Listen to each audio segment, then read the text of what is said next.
안녕하세요. 저는 나이 70 먹은 할머니입니다. 평소 보던 사연 채널에 글이란 걸 적게 되기까지는 많은 시간이 필요했는데요. 그럼에도 딸의 도움을 받아 한자 한자 적어나가 봅니다. 여러분들의 많은 응원이 필요합니다. 늙은이의 이야기를 끝까지 들어주신다면 정말 감사하겠습니다. 먼저 제가 글을 쓰게 된 건 세상에 있어서는 안 될 짐승 같은 놈을 폭로하기 위해서인데요. 이 짐승들은 다름 아닌 저희 딸을 해코지한 산돈댁입니다. 믿기지 않으시겠지만 그런 일이 있었고 저는 이를 너무 늦게 알아채 버렸네요. 제 딸이 사돈에게 당한 일을 이제부터 낱낱이 폭로할 테니 끝까지 들어주세요. 먼저 소중한 제 딸에 대한 이야기를 하자면 우리 둘째 미자는 제가 22살 시어머니에게 심한 시집살이를 당하고 있던 와중 태어난 아이였습니다. 미자는 태어날 때부터 몸이 잘 아픈 아이였는데요. 그래서 그런지 찡얼대기도 하고 우는 것도 잘하는 아이였습니다. 그 시절 저는 미자를 품에 안고 시어머니에게 혼나지 않으려고 애써 계속 달래줘야만 했죠. 제발 울지 마라, 울지 마라 하면서요. 저희 시어머니는 저란 존재도 제 배에서 태어난 미자도 굉장히 마뜩찮게 생각하셨습니다. 그래서 조금만 잘못해도 호랑이 같은 언성을 내곤 했습니다. 그 이유는 오롯이 저에게 있었죠. 제가 첫째를 딸, 둘째도 미자, 딸을 낳았기 때문이었습니다.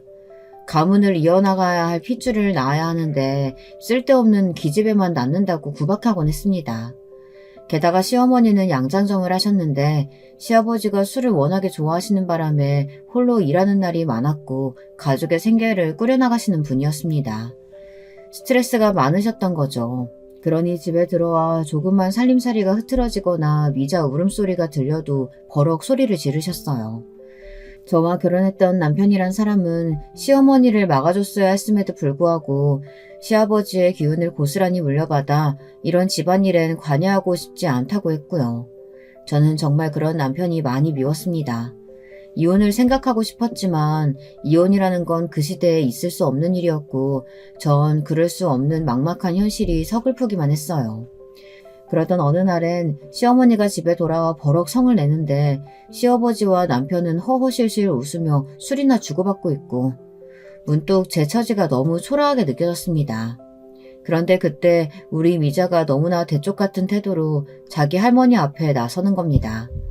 그때 미자 나이가 6살밖에 되지 않았는데 어린아이라고 믿어지지 않을 만큼 목소리가 또랑또랑했습니다. 너는 내가 없을 때 집안 살림 똑바로 하라니까 그것도 여태 안 하고 뭐 했던 거야? 그리고 미자 저 계집애는 왜 이렇게 철고 난리야? 할머니, 우리 엄마 그만 괴롭혀요. 뭐라고? 내가 언제 네 엄마 괴롭혔다고? 매일 엄마 괴롭히고 힘들게 하잖아요. 엄마도 우리 돌보느라 힘들어요. 그러니까 그만해요. 나 엄마 우는 거 싫다고요. 이놈의 기집애가 못하는 말이 없네? 기가 차서. 그간 지금까지 자기 하고 싶은 말이라면 다 했던 시어머니는 미자를 보더니 기가 찬지 실소를 터뜨리곤 아무 말도 못하셨어요. 옆에 있던 남편이나 시아버지 역시 마찬가지로 벙쪄서는 미자를 바라보았습니다. 미자는 그렇게 제 인생의 봄날을 열어준 아이였습니다. 부모에게는 자식이어도 의지하고 싶고 의지가 되는 그런 자식이 있다고 하잖아요. 미자가 딱 그런 애였습니다.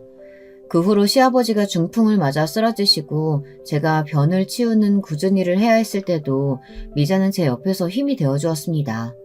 제 언니인 첫째와는 다르게 야무지고 똘똘하게 손을 눌려 대신 변도 받아주고 청소도 도와주곤 했어요.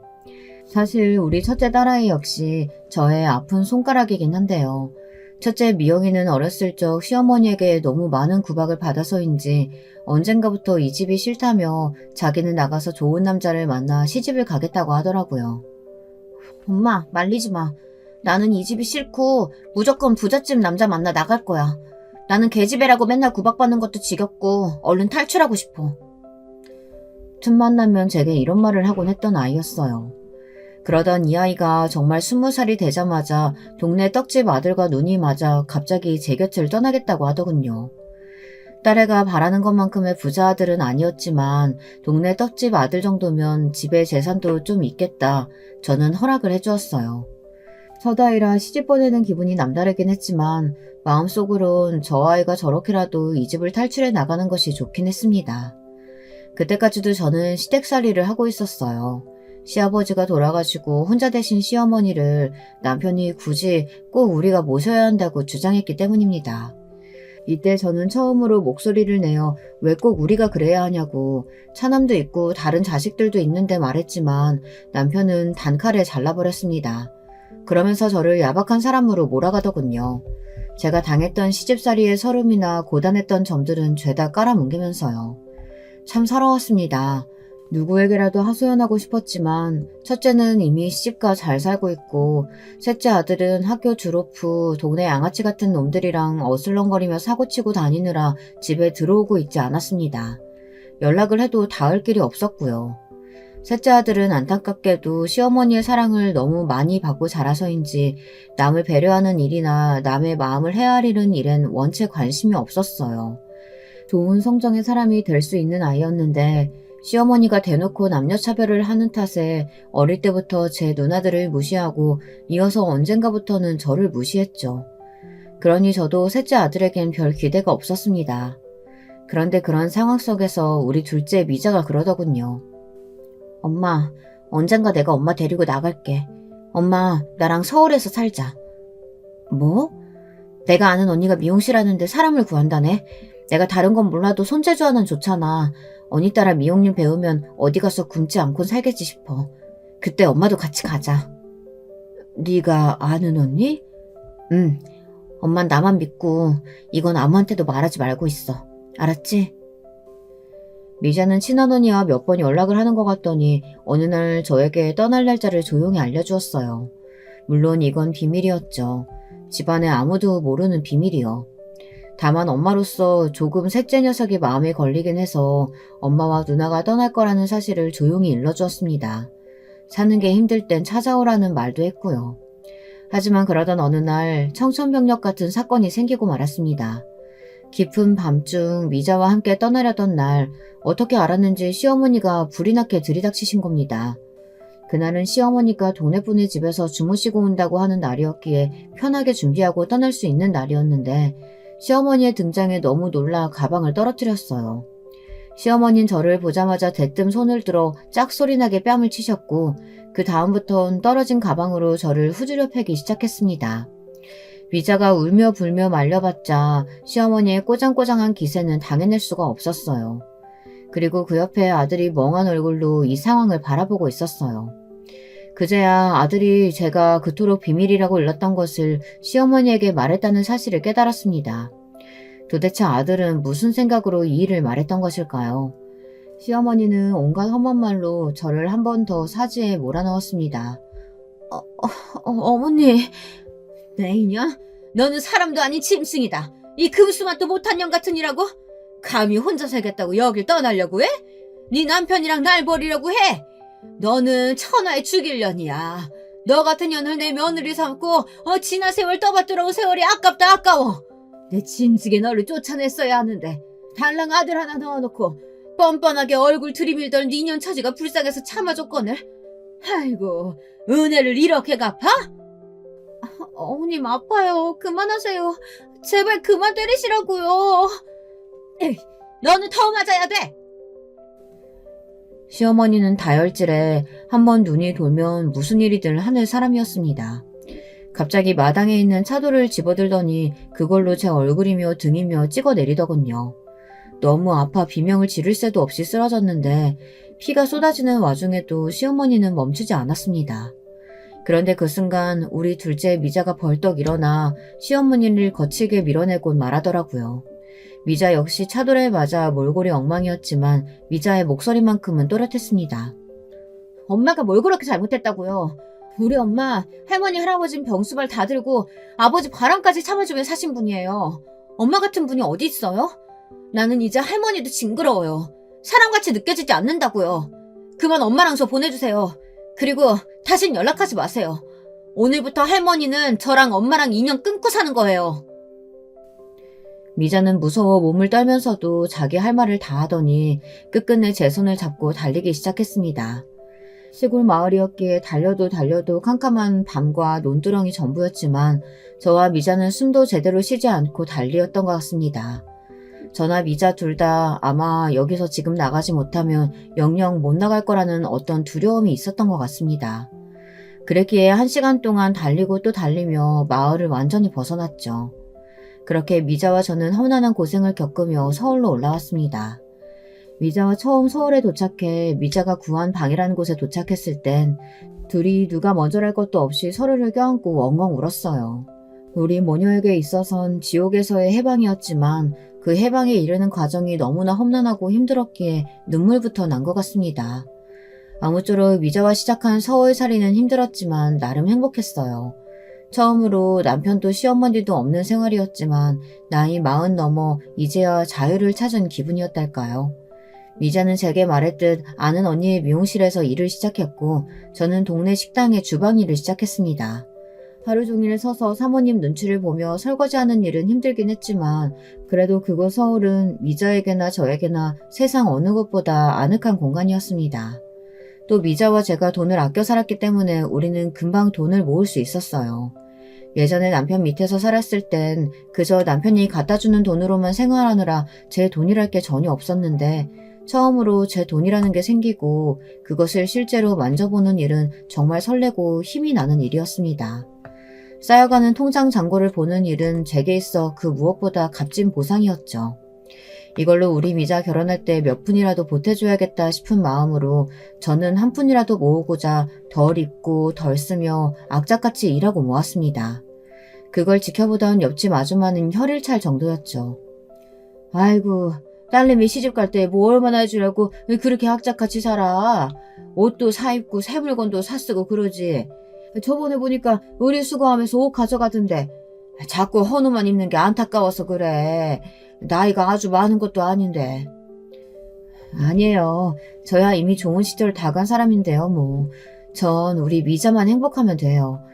그나저나 미자가 좋은 사람 만났으면 좋겠는데 아주머니 혹시 주변에 괜찮은 청년 없어요? 청년? 글쎄, 있으면 소개시켜줄게. 근데 지금은 생각나는 사람이 없네. 저는 그 무엇보다 미자가 제 언니처럼 돈 많은 남자를 만나 하루라도 빨리 편안하게 살았으면 싶었습니다. 처음엔 첫째 미영이가 그냥 그런저런 집안에 시집갔으니 적당하게만 살았으면 좋겠다 싶었는데 사위인 떡집 아들내미가 가업을 이어가다 사업을 시작했는데 그게 잘 되면서 둘이 재산도 늘려가고 좋은 차도 끌고 다니기 시작하더군요. 그렇게 미영이가 의외로 자기 팔자를 피는 걸 보니 우리 둘째도 그런 남자 만나면 소원이 없을 것 같았습니다. 그런데 제 기도를 하늘이 들어주신 걸까요?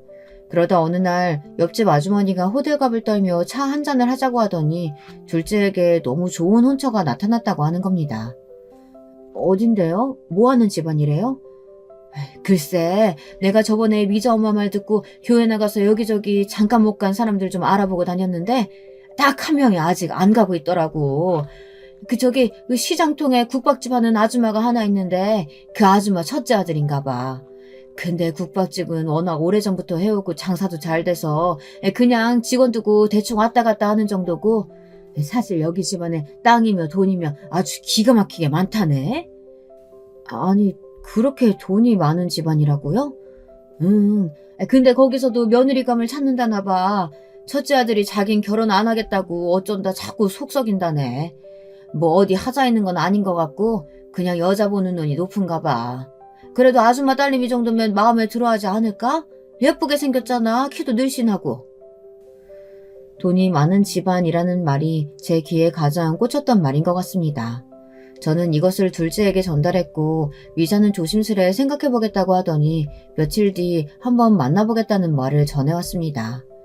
지금 생각하면 저는 이 순간을 가장 후회합니다. 제가 제 손으로 딸을 지옥으로 보낸 것 같아서 말입니다. 미자는 처음 그 남자를 만나보곤 그냥 그저 그렇다 정도만 말을 흐리더니 만나면서 점점 얼굴에 꽃을 피워나갔습니다. 다른 사람은 몰라도 저는 알 수 있었죠. 우리 미자가 사랑에 빠졌다는 것을요. 미자는 그 남자가 준 꽃이며 편지 같은 것들을 집안에 들고 와 정성스레 장식해놓고는 했습니다. 그러면서 제게 조심스레 이 남자가 이런 말을 했다 저런 말을 했다 발그레한 보를 하며 소녀처럼 떠들기도 했어요. 미자, 너 그 남자가 그리 좋으면 결혼하지 그러니? 엄마한테도 한번 보여주고 엄마도 궁금해 네가 좋다는 남자가 어떤 남잔지. 그리고 저는 여기에 안달이 나서 둘의 결혼을 추진하려고 했습니다. 서로 마음에 들겠다, 조건도 좋겠다, 번개불에 콩복들 보내는 감이 있긴 했지만 언제 이런 조건의 남자가 또 나타날까 조바심이 든 거죠. 거기다 늘 일만 끝나면 파김치가 되던 내 딸이 난생 처음 이리 행복해하는 모습을 보니 결혼을 시켜야겠다는 생각이 굳혀졌습니다. 알겠어, 엄마. 내가 일단 그 사람이랑 얘기 나눠볼게. 그런데 이때 미자의 얼굴이 약간 어두웠습니다. 결혼을 원하지 않는데 나의 재촉이 압박으로 여겨지는 것인가 해서 네가 원치 않으면 조금 더 생각해봐도 괜찮다고 했지만 미자는 고개를 저었습니다. 아니야, 나도 이제 결혼해야지. 내가 결혼 안 하고 집에만 붙어있으면 엄마한테도 짐이 될 텐데. 미제는 알겠다며 자기도 남자와 이야기를 해보겠다고 했고 곧이어 며칠 뒤 예비사위가 저희 집에 밥을 먹으러 오게 되었습니다. 처음 만난 예비사위는 아주 싹싹하고 성격도 좋아 보였어요. 어른을 대하는 예의도 있어 보였고 또 자기 가정 하나는 건실하게 꾸려나갈 사람처럼 보였습니다. 저는 그 점이 가장 마음에 들었어요. 거기다 예비사위가 집안의 장남이었는데 형제들도 모두 의사, 검사 등 전문직이더라고요. 예비사돈땡 역시 소문대로 큰 사업을 하시는 분들이었고요. 하지만 그 말을 듣고 보니 조금 걱정스러웠던 점은 있었죠. 혹여라도 우리 둘째 아이를 막듯찮게 여길까 봐요. 거기다 당시 저는 남편과 이혼했고 남편은 처음부터 미자 결혼식엔 참석도 안 하겠다 못을 박았습니다. 자기 어머니한테 그러고 나간 게 괘씸하다면서요. 어이없었지만 수긍할 수밖에 없었죠. 싫다는 사람을 식당에 앉혀놓을 수도 없고 말입니다. 아무튼 홀 어머니랑 조건까지 붙었으니 제 눈에야 세상에서 가장 자랑스러운 딸이지만 그쪽 집안의 기준에서 어떻게 비춰질지 모르는 일 아니겠어요. 그래서 저는 상견례 날이 다가올수록 긴장이 되었습니다. 엄마, 너무 걱정하지 마. 시부모님 다 좋은 분들이셔. 그건 아는데 그래도 엄마는 걱정되지. 엄마도 시집살이를 겪어봤으니까. 엄마, 오늘 옷 괜찮니? 촌스럽진 않지? 엄마, 오늘 세상에서 제일 예뻐. 대망의 상견례 날, 미자가 옆에서 저를 달래는 말을 해도 마음이 가라앉지 않았어요. 그리고 드디어 사돈 내외를 보게 되었죠. 저는 이날 정말 충격적인 경험을 했습니다. 우선 사돈분들이 어떤 분들인지 무척 궁금했는데 제가 상상한 그 이상이었습니다. 입은 옷이나 말씨들 모두 고풍스럽고 우아함이 넘치는 분들이었어요. 그러다 혼수 이야기가 나왔는데 이때 안사돈의 말이 굉장히 마음에 걸렸습니다. 마치 저희의 처지를 비우는 말이었거든요. 근데 저희 집에서 집을 해갈 테니 혼수는 여자 쪽에서 준비하는 게 맞을 듯 싶은데 어떻게 생각하세요? 네, 괜찮습니다. 정말 괜찮으세요? 혹시나 여력 안 되시면 말씀하셔도 됩니다. 저희도 사는 수준 다 아는데 부담드리고 싶지 않아서요. 사는 수준이요? 그게 무슨 말인지. 제가 오래전부터 딸아이 결혼자금 명목으로 돈을 모아놨어요. 그리 큰 돈은 아니지만 딸아이에게 들은 액수 정도라면 저희가 해갈 수 있을 것 같은데요. 그래요? 예상 외네요. 네, 뭐 그러시다면 저희도 편한 마음으로 받을게요. 그런데 불쾌한 일은 여기서 끝나지 않았어요. 상견례장에서 코스 요리로 소고기가 나왔는데 안싸돈이 이러더군요. 근데 혹시 이런 거 드셔본 적 많으시죠? 네? 저는 소고기를 별로 안 좋아해서요. 고기 종류 자체를 잘 안 먹는 편이에요. 저희 딸애도 그렇고요. 그래요? 비싸서 못 드셨던 건 아니고요? 네? 아니에요. 농담입니다, 농담. 농담이라기엔 정말 기분이 묘해지는 농담이었죠. 거기다 이상하고 기분 나쁜 일이 한 가지 더 있었습니다. 딸아이의 신우가 될 사람도 함께 자리에 있었는데 저와 사돈댁이 말하는 와중에 계속해서 자리를 비우더라고요. 알고 보니 담배를 피우고 오는 거였습니다. 화장실을 가는 줄로만 알고 있었는데 제 옆을 스치면서 알싸한 담배향이 풍겨져 나오더라고요. 물론 담배 피는 건 이해할 수 있었지만 상견례라는 중요한 자리에서 계속해서 자리를 비우며 담배를 피러 나갔다 오는 건 조금 실례이지 않나 싶었죠. 그래도 모르는 척하고 있었는데 갑자기 이런 말을 하며 산통을 깨더군요. 근데 우리 오빠한테 시집 왔으니까 새언니도 참 복이 많은 것 같아. 안 그래, 엄마? 내가 어디서 보니까 사람마다 다 사주팔자라는 게 있대. 우리 새언니는 팔자가 진짜 좋은 거지. 오빠 아내 되면 일 안 해도 되고 집에만 있으면 되잖아. 뭐 하는 거야? 그만하다니? 그래, 자중해라. 여기가 무슨 자리인데 그런 교양 없는 말을 하고 있어.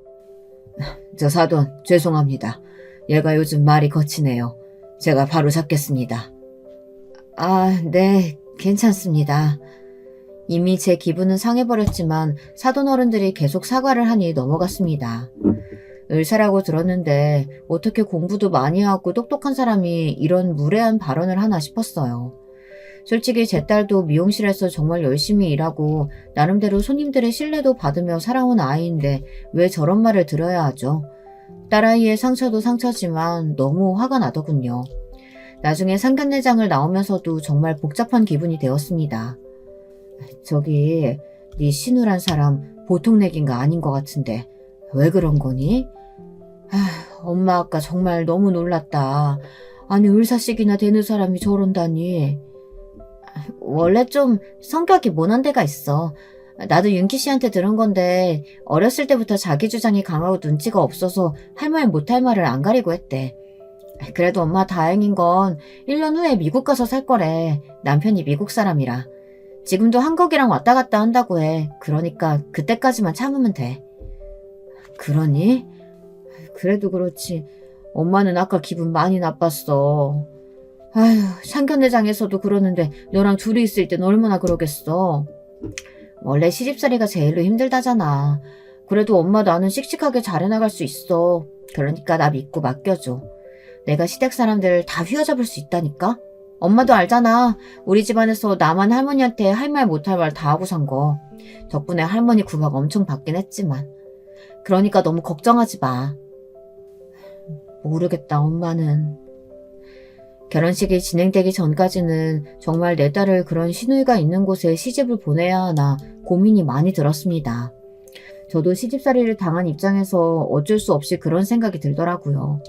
하지만 나중에 사위가 저를 따로 찾아와 무릎까지 꿇으며 대신 사과를 했습니다. 장모님, 정말 죄송합니다. 제 동생이 너무 큰 실례를 범한 것 같습니다. 제가 잘 단돌이 했어야 되는데 미처 그러지 못한 것 같습니다. 기분 상하셨다면 정말 죄송해요. 아니야. 솔직히 나도 감정이 상하긴 했지만 자네가 잘못한 일도 아니지 않나. 이제와 결혼을 물을 수도 없고 일단 사과 받은 걸로 할 테니까 자네가 대신 잘 중재해주게. 우리 딸 고생하지 않게. 내가 부탁할게. 네, 꼭 그럴게요, 장모님. 이날 일단 사위가 저를 안심시키는 말을 믿고 넘어갔습니다. 사위는 딸이 시집살이 하지 않도록 반드시 자신이 중재하겠다고 했고 저도 사위만 믿겠다고 말했습니다. 딸아이가 신혼여행을 갔다 와 이제는 진짜 사위가 된 듬직한 사위와 집에 들러 제게 선물이며 이것저것 주고 갔을 때는 정말 우리 딸이 좋은 곳에 시집 갔구나 하는 생각도 들었고요. 다른 건 몰라도 사위는 제게 정말 잘해줬습니다. 결혼 전 제게 첫 인사를 왔던 날부터 제게 장모님 하며 깍듯하게 굴고 집에 뭐가 부족한 것 같다 싶으면 센스 있게 필요한 물건들을 사오곤 했어요. 항상 제가 좋아하는 귤이며 딸기며 바리바리 싸들고 와서는 건강이나 안부를 챙기곤 했습니다. 세상 더할 나위 없는 이쁜 사이였죠. 아이고, 이렇게 번번이 안 사와도 된다니까 그러네. 손무겁게 뭐하러 이런 걸 사와. 제가 사오는 게 마음이 편해서요. 저번에 보니까 장모님 딸기 되게 좋아하시더라고요. 전에 갈비찜 해주신 보답으로 드리는 거니까 대신 저 갈비찜 자주 해주세요. 그럼 당연하지, 김서방. 내가 자네 원하는 갈비찜 정도는 언제든 해줄게. 딸아이 역시 옆에서 일을 보며 저에게 아들이 또 하나 생긴 거 아니냐며 흐뭇해했어요. 그러다 몇 달 후 곧이어 딸아이가 너무나 기쁜 소식을 전해오며 완전히 마음이 놓여졌습니다. 엄마, 나 임신했어. 나도 이렇게 빨리 임신이 될 줄 몰랐는데 아무래도 신혼여행 가서 생긴 것 같아. 내 안에 생명이 있다는 게 너무 신기한 거 있지? 얼른 이쁜 손주 안겨드릴게요. 아이고 세상에, 이게 무슨 경사니? 그래도 임신 초기엔 조산기도 있고 하니까 몸 조심하고 있어야 돼. 알았지? 애 떨어지지 않게 너무 무리한 운동 하지 말고. 저는 딸아이의 임신도 기뻤지만 혹시나 임신 초기에 있을 조산도 걱정했습니다. 저 젊었을 적에는 주변에 그렇게 애 떨어진 여자들이 몇몇 있었거든요. 다행히 딸아이는 임신 초기를 지나 중기까지 무탈하게 흘러가는 것 같았습니다. 그제야 저도 마음을 완전히 놓았고요. 딸아이가 입덧이 별로 없어 다행히 먹고 싶은 음식들을 마음껏 해 신혼집으로 나르는 게 제 삶의 낙이었습니다. 딸아이는 임신한 동안 저와 비슷하게 고기를 좋아했는데요. 그래서 저는 일을 끝내고 돌아오면 꼭 정육점에 들러 딸아이가 좋아하는 제육볶음이나 삼계탕, 갈비찜 하는 것들을 뚝딱뚝딱 만들어내곤 했죠. 엄마, 나 엄마가 해주는 음식들 먹으니까 너무 살 것 같아. 왜? 김서방이 뭐 안 사줘? 아니, 그 사람도 사주지. 근데 엄마 음식이 내 입엔 제일 잘 맞아. 내가 한 음식은 어딘지 모르게 밍밍하고 맛도 없고 엄마 음식 못 썼으면 어쩔 뻔했을까 몰라. 고마워, 엄마.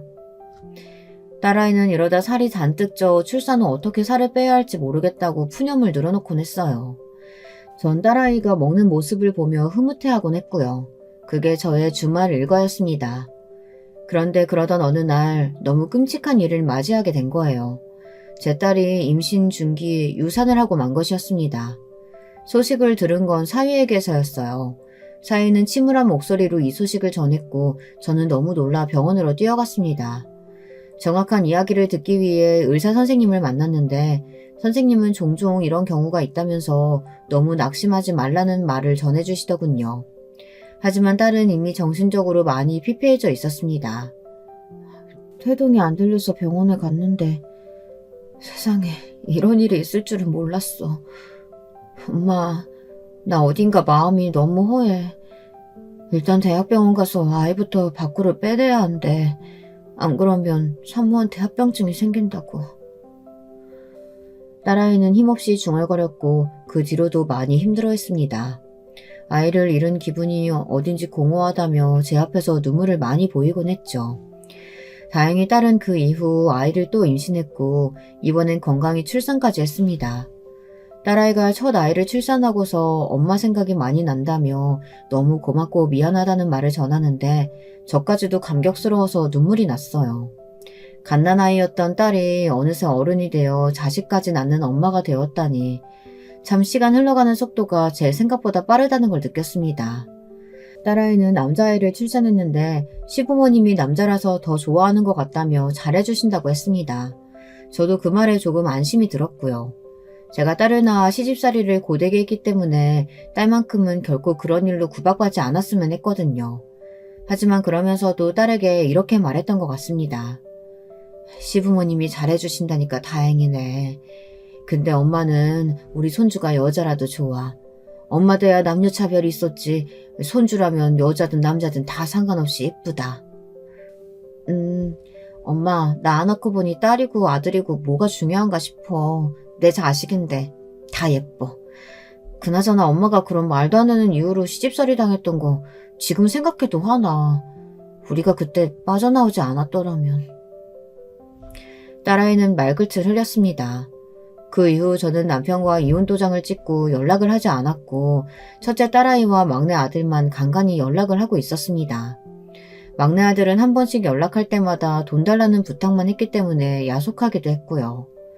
그럼에도 어찌되었건 제가 가장 사랑하는 우리 딸 미자가 행복해하는 모습을 보면 제 시름도 걱정도 사라지는 듯 했습니다. 그러던 어느 날 정말 충격적인 경험을 하고야 말았습니다.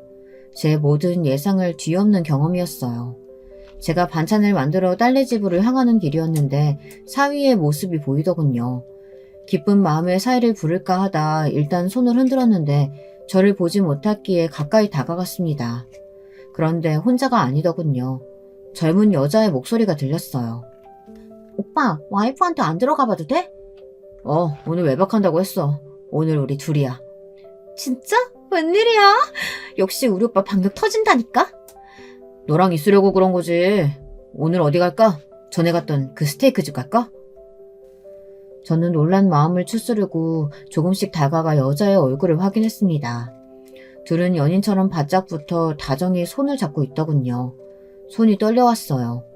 그토록 믿었던 사위는 바람을 피고 있었습니다. 애 엄마가 되어 힘들어하는 딸을 두고 말입니다. 저는 그 자리에서 바로 사위 쪽으로 걸어갔고 사위는 저를 보자마자 흠칫 놀라며 젊은 여자를 옆으로 밀어냈습니다. 장모님, 여기 어떻게 왔긴? 자네 지금 우리 미자 두고 바람 피는 겐가? 똑바로 말하게. 그게 장모님. 사위는 곧장 제 앞에서 무릎을 꿇으며 장모님이 생각하는 사이 아니다 이런 식으로 변명을 했습니다. 옆에 있던 젊은 여자는 상황을 지켜보다 도망을 가버렸고요. 내가 생각한 사이가 아니면 무릎은 왜 꿇어? 지금 장난하나 자네? 장모님 있잖아요.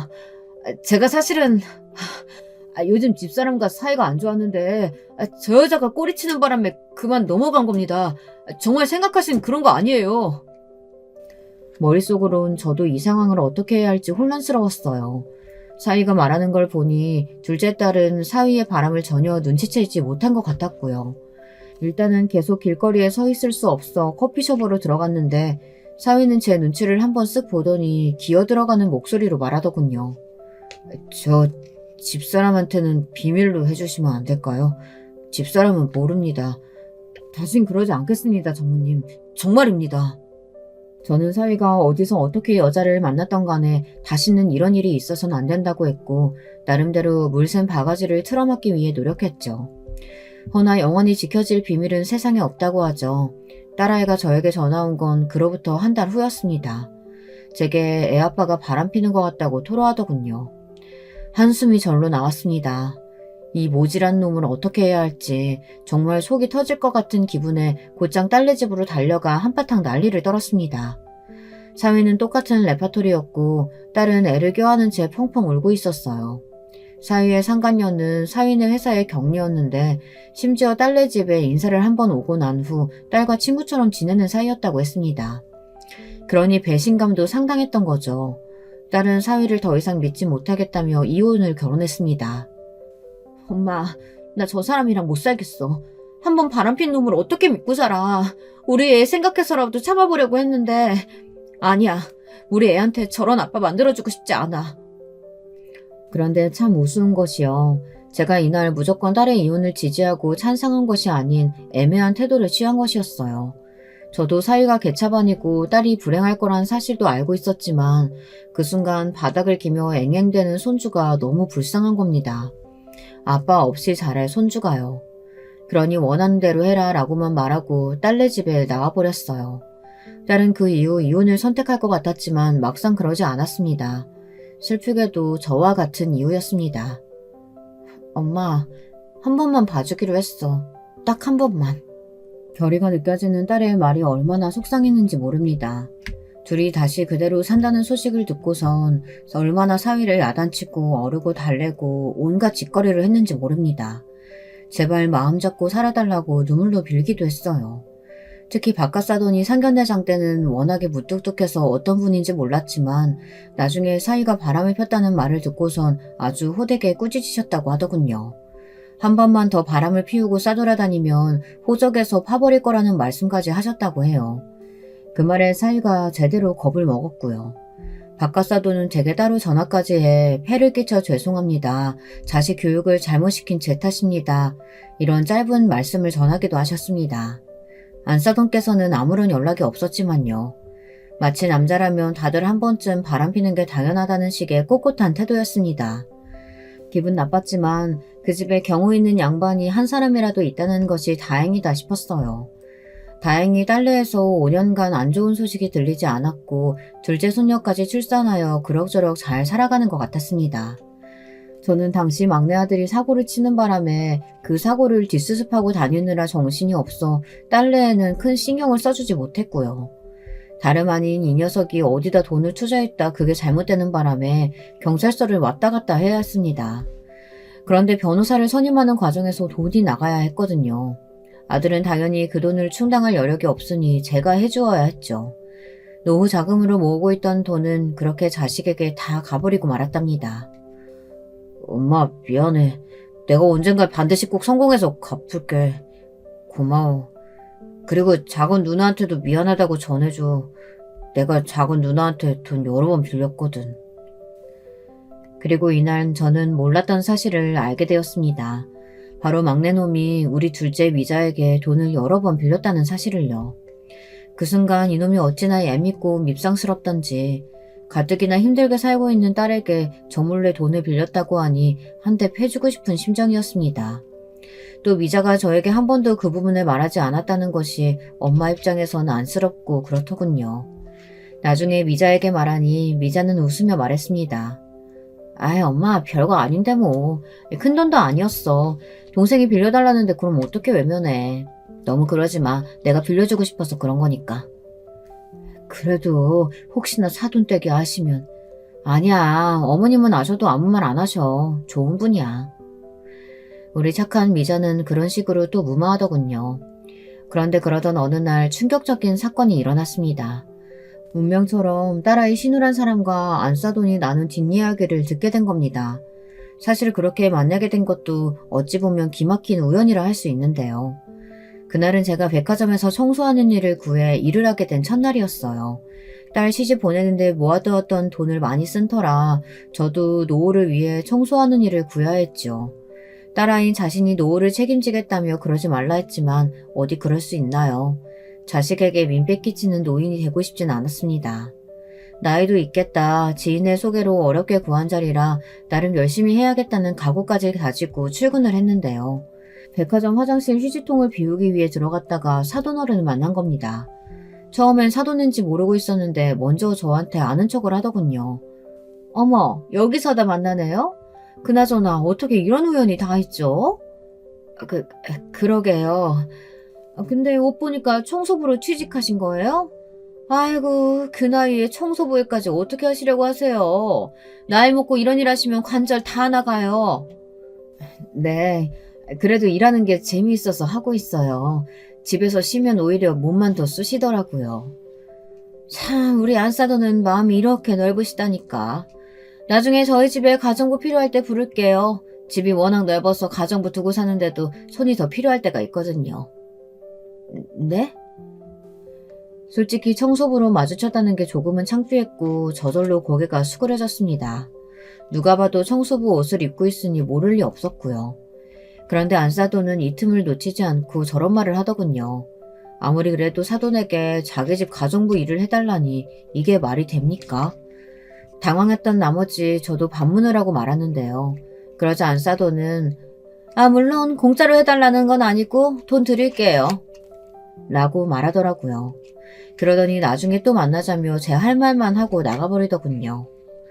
어이가 없어서 몇 분째 벙쪄 서 있었던 것 같습니다. 그러다 다른 청소부와 교대 시간이 되어 옷을 갈아입고 백화점 밖으로 나가려고 했는데요. 잠깐 화장실에 들려 손이라도 씻고 가려고 화장실 안으로 들어갔는데 익숙한 목소리가 들리는 겁니다. 바로 안사돈과 딸아이 신우 목소리였어요. 엄마, 근데 아까 그분 청소부 옷 입고 마주쳤으니까 진짜 쪽팔렸겠다. 그치? 그럼 아이고 나도 아는 체 할까 말까 하다 그래도 했다. 청소부 사돈이라니. 왜 하필 그런 사람이 우리 집안하고 엮인 건지. 아휴 진짜 싫다 싫어. 오빠가 그런 여자 데려왔으니 어쩔 수 없지 뭐.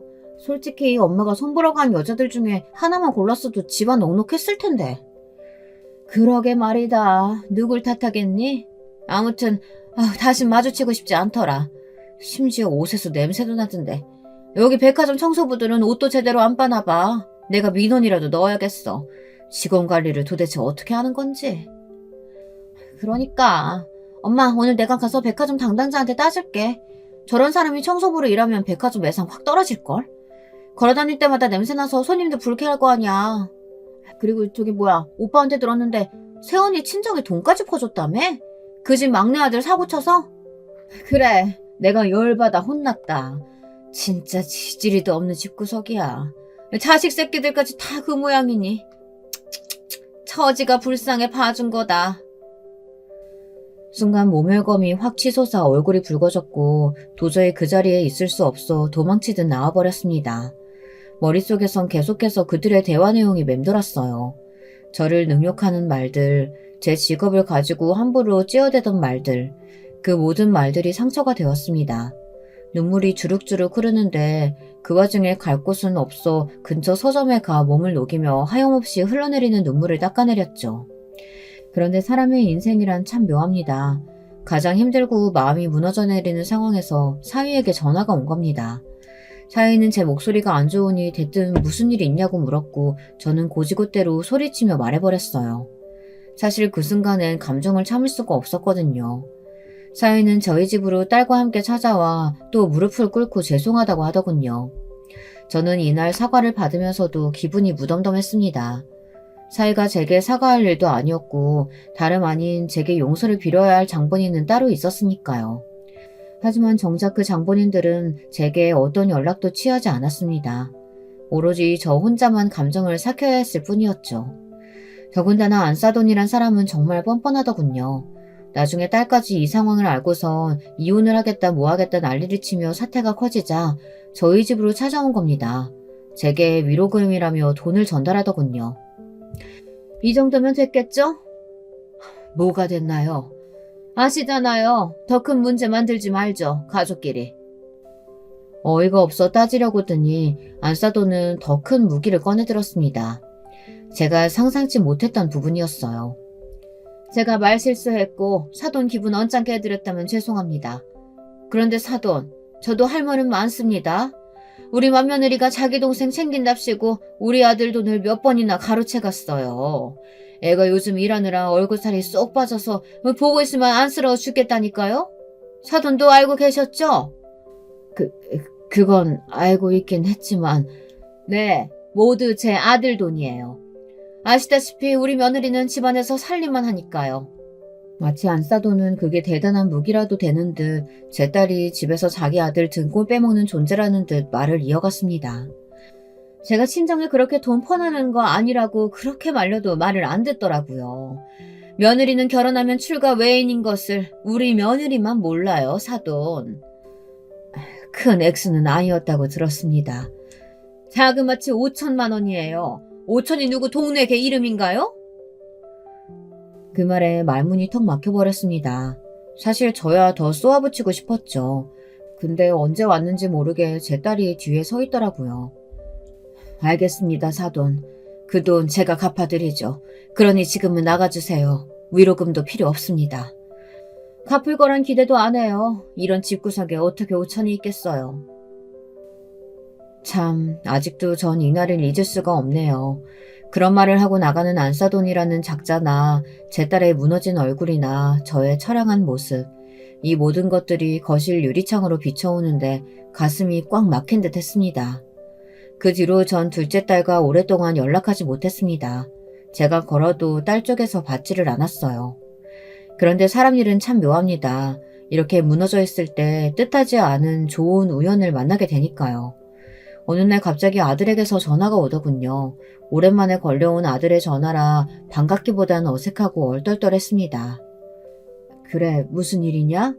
너 혹시 사고라도 친 게야? 엄마, 사고는 무슨, 반가운 소식 전해주려고 전화했지. 반가운 소식은 무슨, 너 이번에도 전처럼 돈 해달라고 전화한 거 아니지? 엄마 돈 없다. 먹고 죽을래도 없어. 엄마, 무슨 그런 말을 해. 나 철들었어. 이번엔 정말 그런 거 아니고 내가 엄마한테 줄 게 있어서 그래. 엄마 집으로 갈 테니까 나 좋아하는 김치찌개 해줘. 아들은 역시나 아들이었습니다. 갑자기 생뚱맞게 저에게 줄 게 있다고 하더니 전화를 뚝 끊어버리더라고요. 무슨 일인가 하여 나갔더니 아들은 정말로 두툼한 돈봉투와 함께 통장 하나를 건넸습니다. 눈이 안 좋아 작은 글씨는 잘 보이지 않았지만 액수는 억이 넘어갔습니다. 이게 어떻게 된 일인지 하여 물었더니 아들은 이번에야말로 투자 사업이 성공했고 큰 돈을 벌어들였다고 하더군요. 안정화되기까진 말을 아끼고 있었고요. 누나에게도 보답하고 싶다면서 누나 몫까지 따로 전달해주고 싶은데 누나가 연락이 안 된다고 하더라고요. 그제야 저도 작은 딸내와 연락이 닿은 게 아주 오래전이라는 게 상기되었습니다. 예전엔 어린 손녀딸도 봐주고 곧잘 놀아주었는데 말이죠. 아들을 만나고 난 후 저는 제가 먼저 딸에게 연락했습니다. 그리고 소녀딸을 보고 싶다는 핑계로 집으로 오라고 했죠. 오랜만에 본 딸은 어딘지 사람이 넋이 나가 있는 것 같아 보였습니다. 하지만 그 부분에 대해서 말을 피하려 하길래 소녀딸만 몇 번 놀아주고 말았습니다. 그런데 언젠가부터 소녀딸이 저만 보면 자꾸 이상한 말을 하는 겁니다. 할머니, 엄마가 매일 아파해. 어? 어린 손녀는 저만 보면 계속 딸이 아프다는 말을 했어요. 제가 보기엔 딸이 어디 아픈 것 같지 않은데 말이죠. 혹시 건강상에 문제가 있나 하여 물어보니 그런 건 결코 없다고 말했습니다. 하지만 사람의 감이란 것이 무섭죠. 제 머릿속에 문득 한 사람이 스쳐 지나가더군요. 딸이 핸드폰에 시어머니라는 글자만 봐도 몸을 자동으로 떤다든지 하는 그런 반응 등이 걸렸습니다. 네, 바로 안사돈이요. 저도 모르게 갑자기 무섭게 몸을 일으켰고 저는 사위에게 위치를 물어 사돈댁을 찾아갔습니다. 무슨 일인지 모르겠지만 일단 알아는 봐야겠다 싶었어요. 그리고 저는 거기서 보면 안 될 것을 보고 말았죠. 사돈댁의 문을 열자마자 안사돈이 제 딸의 머리채를 잡고 있더군요. 딸애는 비명을 지르며 제발 놔달라고 소리를 치고 있었고요. 그 순간 딸애의 눈물 자국이 눈에 선연히 들어왔습니다. 사돈이란 여잔 가정부가 하는 말도 못 듣고 딸애에게 소리를 버럭버럭 지르고 있었습니다. 야 이년아, 너는 시녀야. 내 아들 시녀라고. 시녀 주제에 내존할 것이지 어디서 애 둘 낳았다고 유세 부리고 지랄이야. 야, 너 아직도 내 아들 한 번 바람핀 거 가지고 지랄 떠니? 네가 잘했어 봐. 내 아들이 그랬겠어? 저는 곧장 달려가 있는 힘껏 내리쳤습니다. 그리고 무슨 일이 일어났는진 기억이 드문드문 납니다. 나이 70에 무슨 힘이 그리 있었겠냐마는 안사돈은 제게 뺨을 맞고 그대로 쓰러져 버렸고 저는 딸애를 끌고 나왔습니다. 그러고 나서 모든 절말을 알게 되었어요. 딸애는 지금까지 엄청나게 무수한 가학적인 행위들을 당해왔었습니다. 사위란 놈은 계속해서 바람을 피워댔고 딸아이가 시어머니에게 사위의 그런 행동을 막아달라 하면 저런 식으로 머리채를 잡았다고 합니다. 이 외에도 시어머니는 분수도 모르고 날뛰는 자기가 싫다며 청소부 딸년이란 말을 하며 머리채를 잡았다고 해요. 나중엔 시어머니가 너무 무서워 도망칠 의지도 잃었다고 합니다. 그 말을 듣는데 몸이 부서질 듯 아파오더군요. 제가 겪었던 일, 아니 그보다 더 심한 일을 딸아이가 또 겪고 있는 것이니까요. 저는 바로 딸아이가 지금까지 모아놓았던 증거를 바탕으로 법적 소송을 걸었고 최고의 변호사를 선임했습니다. 막내 아들이 흔쾌히 도와주었고요. 미자야, 엄마는 있잖아. 신이 있다면 반드시 그 못된 짐승 같은 놈들 반드시 벌받게 해줄 거라고 생각해. 정말이야. 엄마, 고마워. 엄마 없었으면 어쩔 뻔했는지. 엄마한테 너무 고맙고 미안해. 정말 다행스럽게도 하늘은 저희 편을 들어주셨습니다. 가학적인 행위를 일삼았던 사돈은 법적 처벌을 무겁게 받았고 이혼 소송에서도 위자료를 받았습니다. 물론 딸아이의 정신적 피해 보상이 되기에는 너무나 작은 액수지만요. 요즘은 딸아이의 정신 건강을 위해 막내 아들이 준 돈으로 전원주택을 사서 그곳에 들어가 살고 있습니다. 부디 딸아이가 완쾌하길 바랄 뿐입니다. 또 우리 손주들 역시 마음의 상처를 잘 극복하길 바랍니다.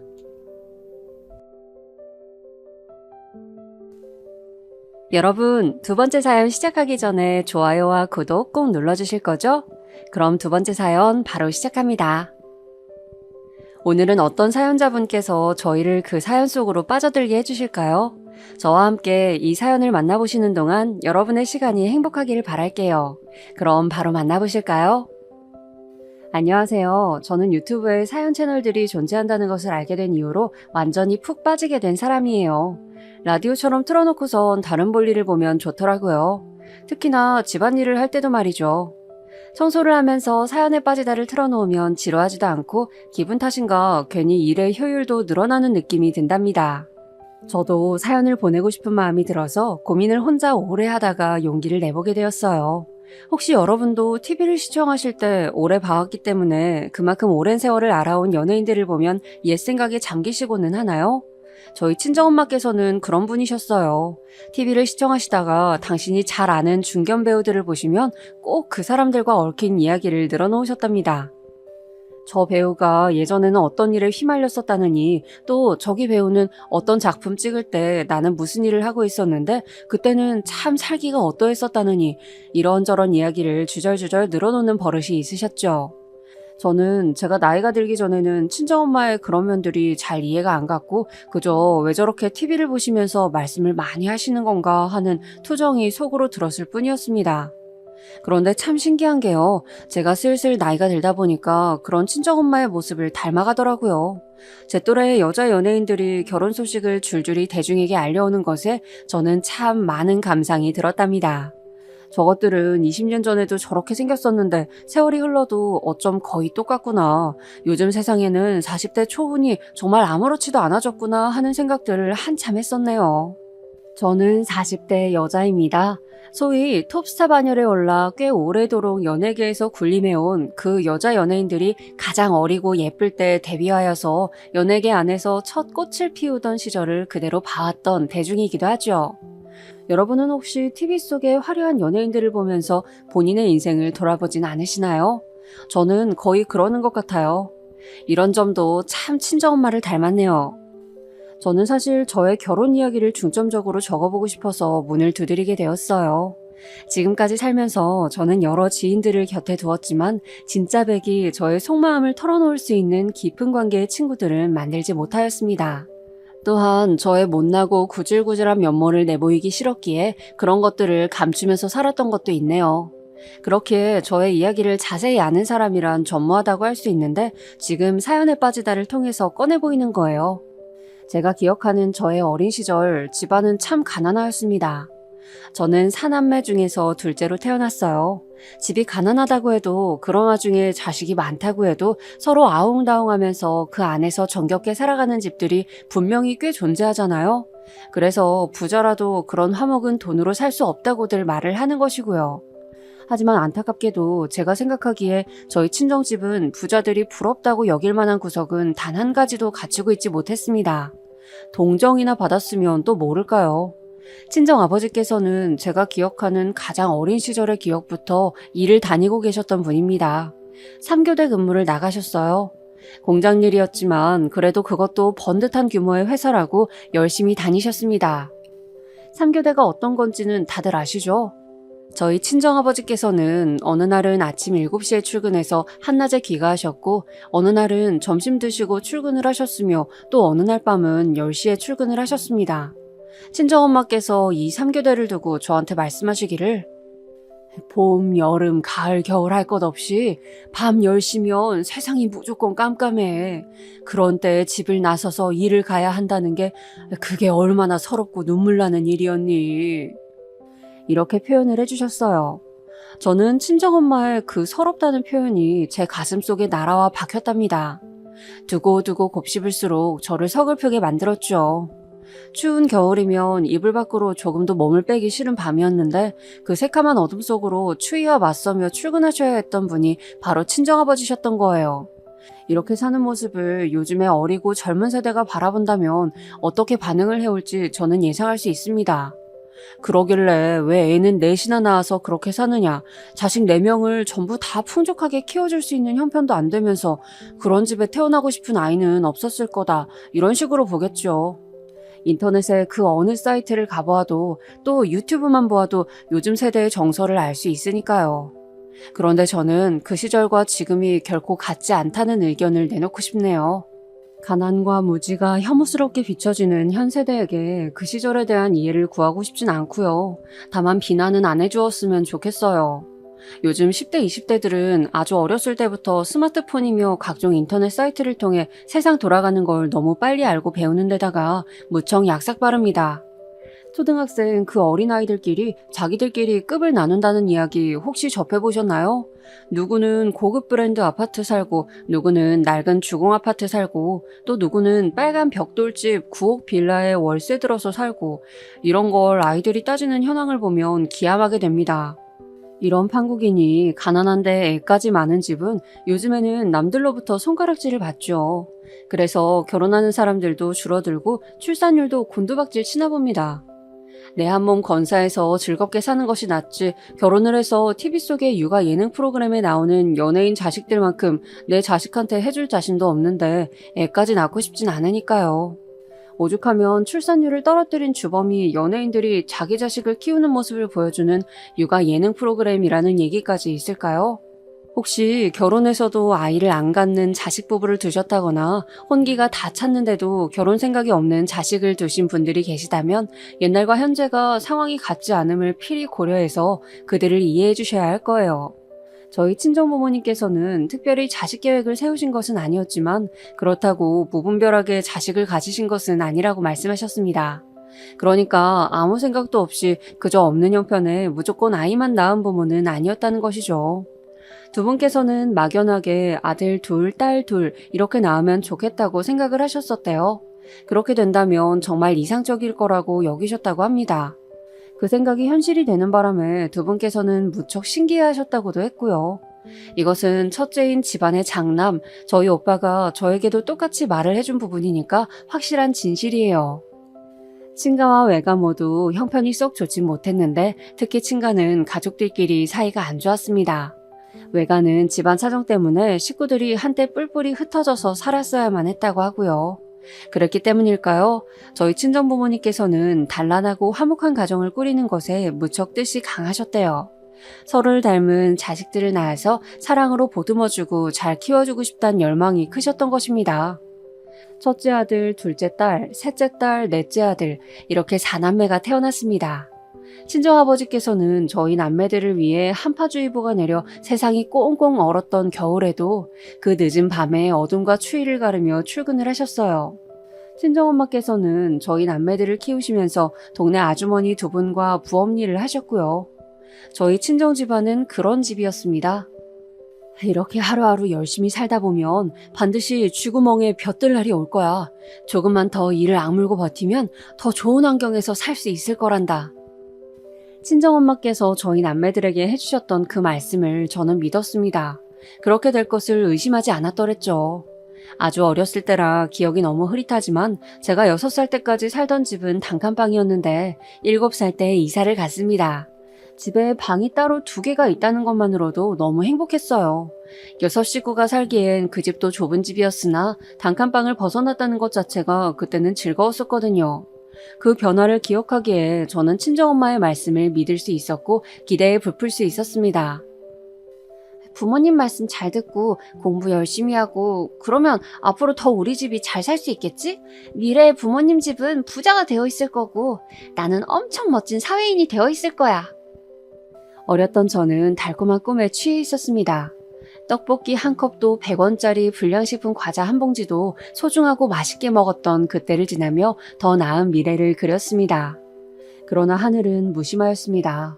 바로 제 아래 동생인 저희 집 셋째, 제 여동생이 갑자기 아프기 시작하였어요. 어렸을 때라 무지하였기에 그 시작점이 언제였는지조차 저는 정확히 몰랐습니다. 병명은 백혈병으로 드러났는데 이것도 좀 늦게 밝혀졌던 것으로 기억을 해요. 늦게 알아냈던 것이 화근이 되었는지 아닌지까지는 모르겠습니다. 여동생 이야기를 먼저 꺼내고 싶지 않아서 저는 계속 피해왔고 집안에서 워낙 금기처럼 여겨지는 이야기였기에 세월이 흘러서도 그때의 정확한 상황을 알지 못했습니다. 그때 여동생은 백혈병으로 드러나서 투병 생활을 하셨고 친정엄마께서 그 곁에 붙어서 매달리셨습니다. 친정아버지께서 벌어오셨던 돈은 족족 모두 병원비로 나갔고요. 3교대를 하시던 친정아버지의 일정이 너무 헷갈려서 제가 밥을 안 차려도 되는 때에 차리기도 했었고 일을 나가시는 줄도 모르고 아무것도 안 했는데 친정아버지께서 출근 준비를 하시길래 깜짝 놀라서 아연실색을 했던 적도 있었습니다. 지금 돌아보면 우습고도 가슴 아픈 추억이네요. 어린 집안의 막내, 남동생을 오롯이 챙겨야 하는 것도 저의 몫이었죠. 저는 그저 친정엄마께서 여동생의 손을 잡고 집으로 돌아오시기만을 기다리면서 묵묵히 감내했던 것 같습니다. 그때는 어렸을 때라서 간과하였지만 장남인 오빠도 그 당시엔 심경이 무척 복잡했던 것 같아요. 되게 울적해했고 힘들어했던 것 같네요. 오매불망 저희 식구들이 기다렸던 여동생은 그 언제인가 퇴원을 했었습니다. 그러나 얼마 안 있어서 다시 입원을 했고 그 후로는 다시 퇴원을 하지 못한 채로 끝끝내 하늘의 별이 되었습니다. 불쌍한 우리 딸. 이렇게 없이 살고 배운 것도 없는 집안에 셋째로 태어나지만 않았어도 분명히 더 오래 살았을 것을, 더 행복하게 살다가 떠났을 것을, 왜 내 자식으로 태어나서 이렇게 불쌍하게 떠났어야만 했냐. 내가 미안하다. 친정아버지께서 죄 피부가 거칠어진 얼굴을 손으로 쓸어내리시며 눈물도 계속 닦아내셨던 그 모습이 저에게는 인상 깊게 남아 있습니다. 그 순간의 모습이 너무 슬퍼서 가슴이 옥죄어 왔던 것 같아요. 그때는 스마트폰이랄 게 어디 있나요? 만화 영화가 시청률이 40%가 넘게 나오기도 했던 시절입니다. 기껏해야 TV로 공감대를 형성했던 시절이었어요. 그러니까 저는 저희 집안의 가난이 어느 정도의 수준인지, 남들과 비교했을 때 얼만큼 떨어지는지 이런 것을 아예 몰랐고 관심조차 없었습니다. 가난해서 짜증나고 서럽기는 하지만 남들도 이 정도로 사는 사람들이 많을 거라고 막연하게 생각했었으니까요. 하지만 여동생의 죽음으로 처음 그런 것들을 인지하게 되었어요. 여동생이 떠나고 나서 남겨진 병원비로 지게 된 빚 때문이었죠. 생명 하나를 잃었는데 빚은 남겨졌다? 이 사실이 어렸던 저에게 미칠 듯한 충격으로 다가왔습니다. 갑자기 세상이 다르게 보이기 시작했어요. 제가 그 정도였으니 저보다 머리가 굵었던 오빠는 어떻겠나요? 아주 착잡했겠죠. 집안 분위기는 점차 개판이 났습니다. 친정아버지께서는 언제부터인가 술을 드시기 시작하였고요. 친정엄마께서도 많이 변하셨습니다. 그땐 몰랐지만 지금 생각하면 친정엄마께서는 우울증을 앓으셨던 것 같아요. 여동생의 병상을 내내 지키셨던 분이 바로 친정엄마이셨는데 끝내 여동생이 병마를 이겨내지 못한 데다가 남은 자식들을 돌봐야 하지, 빚도 갚아야 하지, 이런 상황들이 있으니까 친정엄마께서는 당신 스스로의 상태를 점검해 보실 수도 없었던 것입니다. 그때는 우울증이라는 개념 자체가 희소했었어요. 정신과라든지 상담 치료라든지 그런 게 어디 있나요? 정신질환 관련해서는 정신병원밖에 사람들이 몰랐던 시절입니다. 오죽하면 치매라는 개념조차 널리 알려지지 않아서 그저 나이 많으신 노인분들이 이상행동을 하면 노망 들었다고 표현을 했었을까요? 그랬으니 아무도 친정엄마의 병 들어가는 마음을 알아주지 못했던 거예요. 기쁠 일 하나 없는 집구석에서 웃을 일도 없으니 왠지 식구들끼리도 서먹해지는 느낌이었습니다. 여동생이 떠나고 나서 1년이 지났을 때 저는 그래도 제가 딸이랍시고 친정엄마께 힘이 되어드려야겠다는 결심을 하게 되었어요. 위로를 건네드리고 싶었고 든든한 버팀목이 되어드리고 싶었습니다. 살갑고 화목한 모녀관계를 만들어가고 싶었어요. 그런데 설마하니 이게 제 발목을 잡을 줄은 몰랐습니다. 술을 자주 찾으시며 집 밖으로 걷도셨던 친정아버지, 여동생이 떠난 이후로 말수가 확 줄었고 성격이 까칠해졌던 오빠, 손이 많이 가고 사람 피곤하게 만들었던 남동생, 이런 가운데 친정엄마께서는 당신에게 위로를 건넨 저에게 의지를 하고 싶어 하셨어요. 시간이 갈수록 저는 친정엄마의 온갖 하소연을 들어드려야 하는 상대로 전락하게 되었습니다. 제가 어느 날은 너무 숨이 막혀서 그만 듣고 싶다, 나 피곤하다 이런 식으로 나왔는데 그럴 때면 친정엄마께서는 거의 졸도하시려고 하였습니다. 네가 어떻게 나한테 이러니? 네가 그렇게 나오면 엄마는 너무 서운해. 엄마는 너한테밖에 이런 얘기 할 데가 없는데 네가 내 마음을 못 알아주면 난 어쩌라는 거야? 친정엄마께서 그러실 때마다 저는 아주 지긋지긋해서 미쳐버릴 것만 같았어요. 그런데 가슴 한구석에서는 우리 엄마 참 안 됐다, 불쌍하다 이런 생각이 들어서 모질게 굴 수가 없었습니다. 저는 대학을 너무나도 가고 싶었어요. 하지만 돈이 없어서 힘들어 죽겠다는 친정엄마의 하소연을 못 이겨서 그것에 등이 떠밀린 채 대학 진학을 포기하고 취업 전선에 뛰어들어야만 했습니다.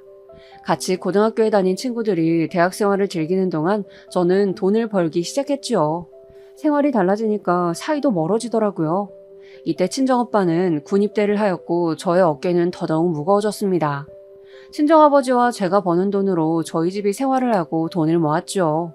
그런데 어느 날 문득 친정부모님께서 남동생은 꼭 대학을 보내야 한다고 하셨는데 그 말씀이 너무 당연해서 이해가 가는 한편 제 가슴 한구석에는 응어리가 졌습니다. 그럼 저는 대학에 안 가도 되었던 자식이었나요? 그 물음이 턱끝까지 차올랐었어요.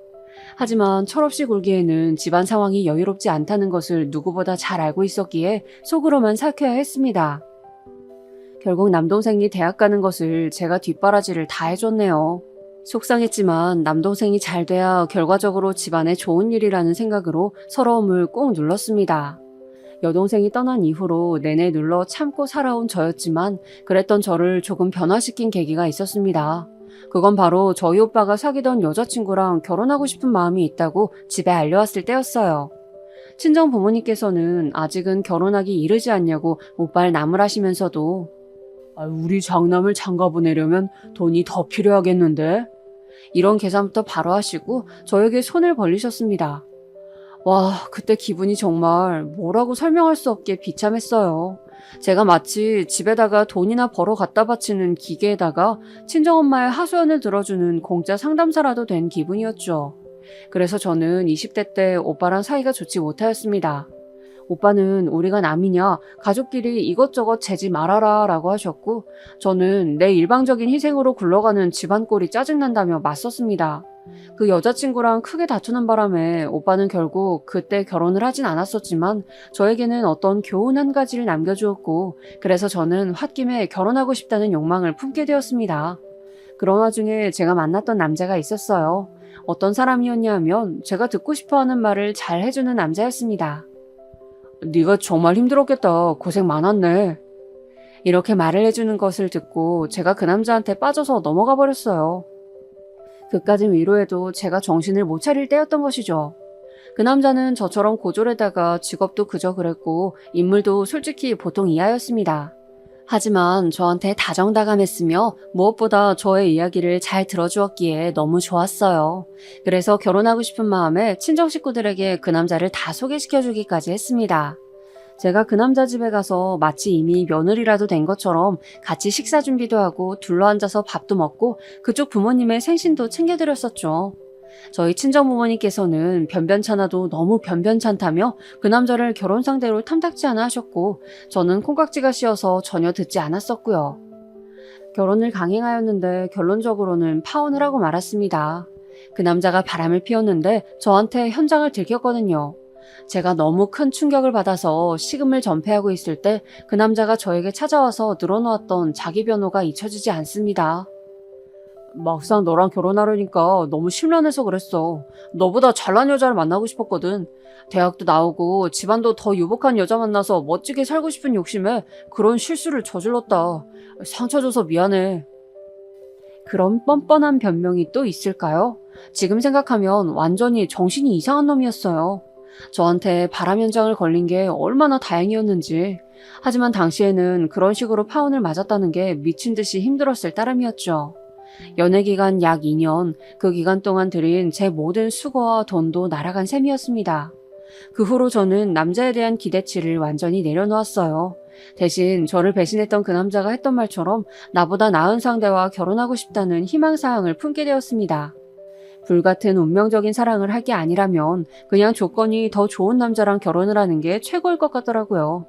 제가 객관적으로 잘난 여자가 아니었기 때문에 저보다 훨씬 더 높은 급의 남자를 만나는 것은 아주 힘든 일이었고 절충안을 찾아서 저는 결혼을 하게 되었습니다.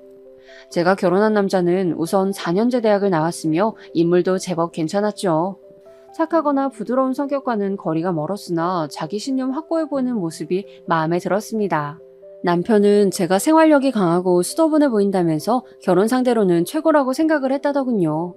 저희 두 사람끼리는 이해관계가 맞아떨어졌는데 문제는 시댁에 있었습니다. 왜냐하면 시댁에서는 처음부터 저를 마음에 안 들어했기 때문이죠.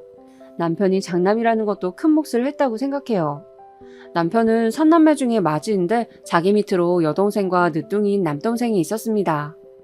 다닌다는 직장 얘기 듣고서는 그래도 그 정도면 어디 가서 부끄럽지 않겠다고 생각을 했었는데 고졸? 최종 학력이 고등학교 졸업인 건 꽤나 큰 하자인 것 같아서 기분이 좀 그렇네요.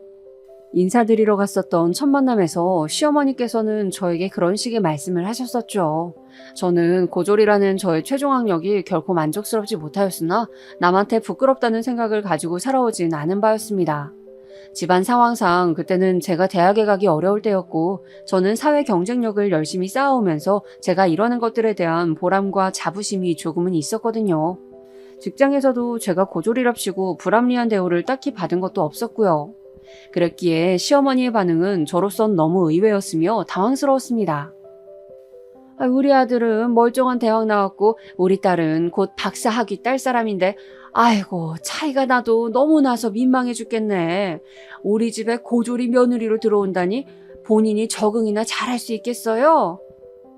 그때 당시에는 시어머니께서 저를 대놓고 비우신다는 생각까지 못하고 그냥 저를 떠보시는 거라고만 여겼었어요. 그러니까 눈치 없이 해맑게 웃으면서 대답을 해드렸었겠죠. 네, 그럼요. 당연하죠.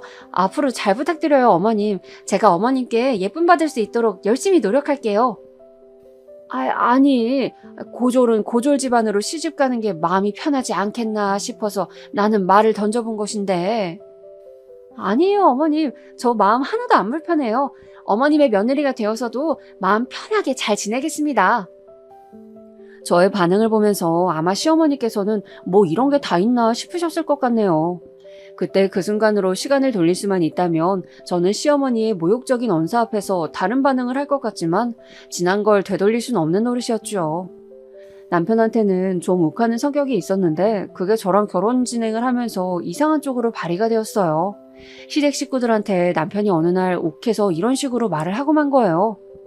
내가 하기로 결정한 결혼인데 왜 토를 달고 여기에다 태클을 거는 거야? 내가 한다잖아. 내가 하고 싶다잖아. 이 결혼을. 그 바람에 어영부영 결혼을 하게 되었으니 어이가 없는 전말을 품은 결혼이었죠. 그래서 저는 지인들한테 조건이 제가 확 기우는 결혼을 어떻게 그렇게나 빨리 시댁 쪽에 승낙을 받고 진행할 수 있었는지 진상을 밝히지 않았답니다. 시댁에서 저를 낮잡아 본다는 것도 남편의 욱하는 다혈질 때문에 결혼이 결정되어 버렸다는 것도 남한테 말하기는 꺼려지는 진실이었으니까요. 제가 결혼한 걸 두고 저를 아는 사람들은 땡 잡았다, 정말 잘 되었다면서 축하를 해주었지만 그 실상은 그러지 못하였습니다. 제가 잡은 땡이 좋은 땡이 아니라 나쁜 땡이었거든요. 진실된 사랑을 쫓아 결혼하지 않고 조건을 앞세웠던 것이 저의 잘못이었을까요? 결혼 생활은 별로 행복하지 못하였습니다. 무엇보다 시어머니의 눈치를 자꾸 살피게 되었죠. 저를 보실 때마다 표정에서부터 이미 심술을 드러내셨고 항상 저에게 잔소리를 하고 싶으셔서 그 인매가 언제나 실룩거렸습니다. 그런 시어머니의 모습을 볼 때마다 저는 속이 얹힌 기분이었어요. 가슴이 갑갑하였고요. 거의 화병이나 다름없었죠. 제가 남편보다 못한 직장에 다니고 있었지만 엄연히 직장인이었는데 시어머니께서는 그걸 인정을 안 해주셨습니다. 고졸이 다니는 직장에서 하는 일이 다 보잘것없지 뭐. 대단한 일이라도 할 것도 아닌데 그까진 일 좀 다닌다고 바쁘다 피곤하다 핑계대기는. 그런 싸가지 없는 태도는 어디서 배웠는지. 아니지, 그런 것조차 배울 데가 없어서 아예 배우지를 못했겠구나. 그냥 천성 자체가 그런 것이야. 저를 하도 부려먹으려고 그러셔서 제가 직장인이라는 방패를 내세웠더니 그마저도 탐탁지 않게 여기셨죠. 그때 남편의 여동생, 그러니까 저의 시누이가 박사 학위를 따내는 바람에 제가 경멸당하는 분위기가 제대로 조성이 되어버렸습니다. 시어머니께서는 막말을 숨쉬듯이 너무나도 아무렇지 않게 자연스럽게 뱉으셨어요. 우리 딸이 그렇게나 공부를 열심히 해서 박사까지 되는 동안 누구네 딸은 고졸에 머물렀는데 한 집에서 조우를 하게 되다니 이 무슨 불공평한 상황인가 모르겠네. 이래서 노력 하나 없이 그저 시집만 잘 가면 되는 줄 아는 한심한 여자들이 우리 딸처럼 멋지게 사는 여자들을 먹칠하는 거라니까. 시어머니의 논리는 이러하였습니다.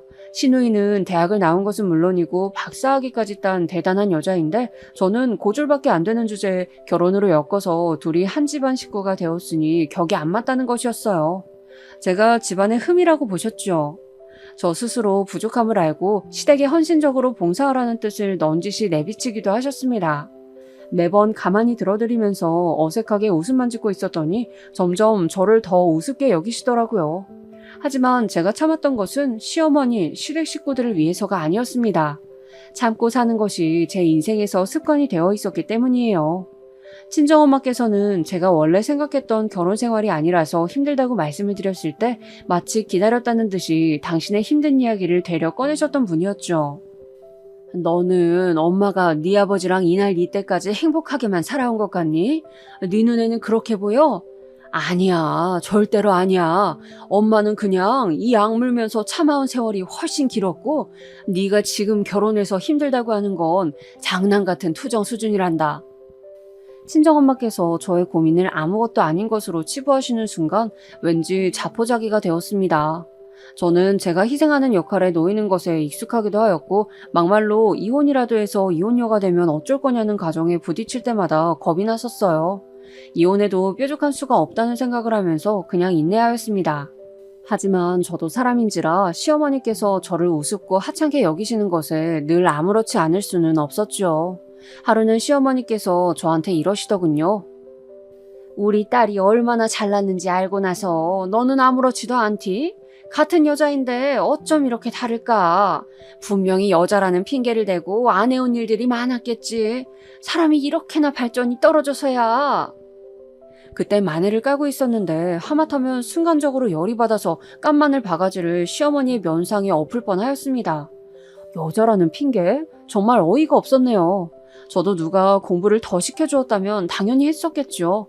여자라는 것을 앞세워서 뭔가를 안 해본 적은 인생에서 없었고 오히려 손해를 봤으면 봤던 인생이었습니다. 시어머니께서 자꾸 저를 이상한 논리로 비웃으시는 게 짜증이 났지만 당시에는 앞에서 크게 못 따졌어요.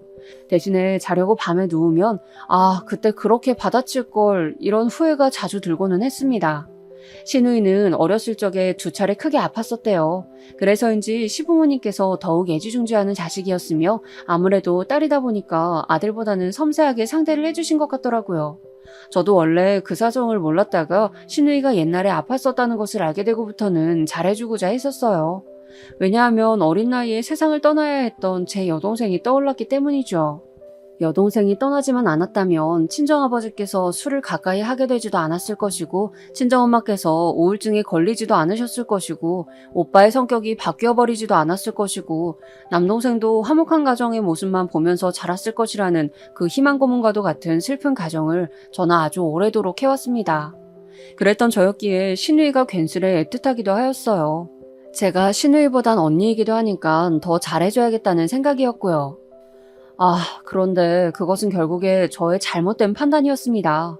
호의가 계속되면 권리인 줄 안다는 그 영화 속 명대사처럼 제가 잘해줘봤자 시누이는 점점 더 저를 호구 취급하더라고요. 그리고 슬슬 태도가 점차 건방져졌어요. 제가 무슨 말을 걸거나 부탁을 하면 꼭 대답하는 말투가 건성이었습니다. 마지못해 네네 하는 느낌 뭔지 아시죠? 꼭 그렇게 구니까 대놓고 지적하자니 제가 속이 좁은 사람이 되는 것만 같아서 그냥 두었네요. 매일 보고 사는 것도 아니니까 그러려니 하다가 저는 시어머니의 언행에서 한 가지 특징을 잡아냈습니다. 시어머니께서는 저를 낮잡아보고 싶으셔서 일부러 제 앞에서만 자꾸 고조를 들먹이셨고 시누이가 박사라는 것을 강조하셨어요. 저 없는 자리에서 안 그러신다는 것을 알게 된 이후로는 시어머니가 달리 보이더군요. 처음에는 그래, 얼마나 자기 딸의 잘남을 자랑하고 싶으시면 저러실까. 그런데 매번 자랑하실 때도 마땅치 않으니까 나한테 그러시는구나. 내가 그냥 들어드리자. 이런 식으로 견디고 넘겼는데 제가 또 바보에다가 호구였던 것이죠. 제가 저를 향한 시어머니의 태도 때문에 너무 스트레스 받는다고 남편한테 자주 말을 했었습니다. 힘들고 짜증나고 서럽다는 심정을 토로했었는데요. 초반에는 대충 들어주는 신용이라도 했던 남편이 어느 날은 저한테 확 신경질을 내더군요. 그래서 나보고 뭐 어쩌라고. 맨날 징징거리고 우는 소리밖에 못하네. 너는 네 앞가림도 혼자서 못하냐? 우리 엄마한테 앞으로 제대로 교육받고 정신 좀 바짝 차려라. 아무리 그래도 말을 저렇게까지 할 필요가 있었을까요? 저는 남편한테 서운하다 못해서 마음이 차갑게 식는 기분을 느꼈습니다. 그리고 더 이상 남편에게 저의 속마음을 이야기하지 않게 되었어요. 왜냐하면 제가 친정엄마로부터 각종 하소연을 들어줘야 했던 지난 세월이 자꾸만 떠올랐었거든요. 제가 다름 아닌 친정엄마의 그런 모습을 닮아서 다른 사람에게 감정적인 하소연을 하게 된 것만 같아서 싫었습니다. 별다른 일 없이 늘 똑같이 굴러가는 지루한 직장, 남편하고 둘이 있는 것보단 혼자 있는 게 마음 편한 신혼집, 그리고 제 가슴을 답답하게 죄어오는 시대까지 저를 온통 우울하게 만드는 환경뿐이었어요. 그런 와중에 시어머니께서는 제 점심시간에 맞춰 전화까지 해가시면서 시누이 자랑을 늘어놓으셨습니다. 무슨 얘기인가 했더니만 시누이가 저보다 월급을 훨씬 더 많이 받는다면서 역시 고조라고 박사는 하늘과 땅 차이라고 하시더군요. 너무 짜증나서 한 귀로 듣고 흘려버리고 말았는데 어느 날 제가 정말 우연히 시누이의 비밀을 알게 되었어요. 그 시작은 신우이가 투잡을 한다는 걸 알게 되면서부터였습니다. 종이책 말고 컴퓨터나 휴대폰으로 보는 전자책 뭔지 아시죠? 그렇게 볼 수 있는 웹소설을 신우이가 쓰고 있었어요. 제가 그걸 알아내려고 알아냈었던 게 아니라 제가 고군분투하면서 갈비찜 양념을 혼자 만드는 동안 신우이가 슬그머니 거실로 TV를 보러 자리를 뜨면서 남겨놓고 간 휴대폰 화면을 언뜻 봐버린 것이 계기였습니다. 언니, 저는 잠깐 소파에 앉아있다 올게요. 허리가 아파서 그래요. 그런 핑계를 대면서 얄밉게 TV 앞에 소파에 앉은 신우이는 잠깐이란 말을 지키지 않았고 놔두고 간 휴대폰의 화면이 켜져 있길래 제가 무심코 봤는데 그게 웹소설의 연재 페이지였어요. 그리고 신우이가 그 글의 작성자였기 때문에 관리자 모드로 되어 있더라고요.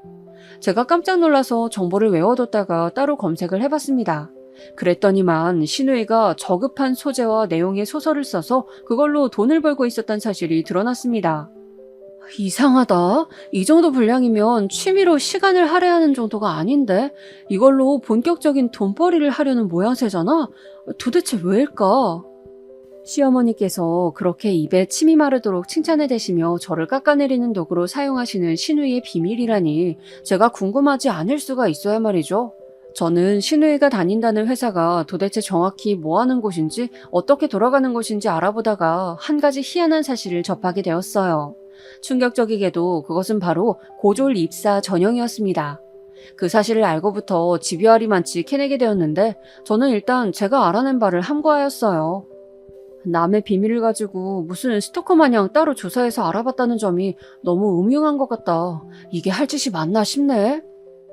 제 자신에 대한 성찰이 들었기 때문이었습니다. 왠지 스스로 부끄러운 느낌이었죠. 하지만 신우이의 비밀을 알게 된 이후로 저는 더 이상 전처럼 신우이를 볼 수는 없었습니다. 신우이를 보고 있으면 왠지 제 안에서 냉랭한 기운이 올라왔고 시어머니의 비아냥도 예전과 같은 기분으로는 받아들여지지 않았죠. 저를 가만히 두었다면 저는 워낙 답답한 호구였기 때문에 먼저 그 비밀을 발설하지 않았을 테고 신우이의 평화는 더 오래갔을 거예요. 하지만 그 사건 하나가 터져버리고 말았죠. 갖은 핑계를 대고 방문을 미루고 있었던 시댁이었는데 모처럼 갔던 날이었어요. 식사 준비 다 해놨다고 와서 저녁 먹자고 시부모님께서 분명히 그러셔서 갔건만 준비가 거의 안 되어 있더라고요. 얄미운 남편은 거실에서 시아버지와 TV나 보고 앉았고 더 얄미운 시누이는 어머니께 나랑 언니랑 마저 다 할게 이런 식으로나 말을 해놓고선 실상 자기는 거의 아무것도 하지 않은 채 저에게 전가하였습니다. 저한테 언니는 진짜 음식 간 맞추시는 거 잘하시네요 라면서 자꾸 제가 다 하도록 부추겼는데 결혼 직후에나 그런 수법이 통하였지 이제는 그 시커먼 속내가 다 보였습니다. 어이가 없어서 실소가 지어지더라고요. 그래도 그냥 대충 상황을 마무리하고 식사까지 마쳤어요. 그때 시어머니의 사촌 여동생 되는 분으로부터 과일을 들고 방문하겠다는 연락이 왔습니다. 저는 솔직히 너무 불편한 자리가 될 것 같아서 별로였지만 나머지 식구들은 맛있는 과일을 받아 먹을 생각에 즐거워만 하더군요. 예의상으로나마 저의 의견을 물어보는 사람은 아무도 없었습니다. 가라앉은 기분으로 식사 뒷정리를 한 뒤에 설거지는 제가 시누이한테 맡겼어요. 준비도 제가 다 했고 설거지는 늘 저의 몫이었으므로 이번에야말로 전가를 하고 싶었거든요. 시누이가 입술을 삐죽거리면서 자기 부모랑 오빠가 있는 거실 쪽을 힐끗거리더니 상당히 마지못해 한다는 표정으로 이내 고무장갑을 꼈습니다. 저는 잔반이 들어간 냉장고 정리를 했죠. 제가 깔끔하게 정리를 마쳐놓고 이따가 과일 먹을 것을 대비해서 쟁반 같은 것도 준비를 하고 있는데 그때까지도 시누이는 미적거리면서 설거지를 덜 마친 상태였어요. 괜히 거들고 싶지 않아서 저는 모른 채 하고 두었죠. 바로 그때 시어머니의 사촌 여동생분이 도착을 하였습니다. 샤인머스켓 2상자를 들고 오셨더라고요. 우리 딸이 최고로 좋아하는 과일 왔다. 어머, 지금 뭐야? 네가 왜 설거지를 다 했어? 시어머니께서는 그렇게 외치면서 부엌에 들어오셨고 설거지를 마친 후 고무장갑을 벗고 있던 시누이를 발견하셨죠. 저는 그 반응에 무척 당황스러웠습니다. 그럼 제가 설거지를 꼭 했어야만 했었다는 건가요? 제가 떨떠름한 기색으로 있는 것을 본 시어머니께서는 금세 얼굴에 열이 오른 낯으로 저한테 삿대질을 하셨습니다. 너 해도 너무하는 거 아니니? 네? 제가 뭘요? 아니 상식적으로 말이야. 고졸인 네가 박사님을 알아서 모셔야지 왜 부려먹고 있냐고. 시어머니야말로 해도 해도 너무하는 분이셨어요.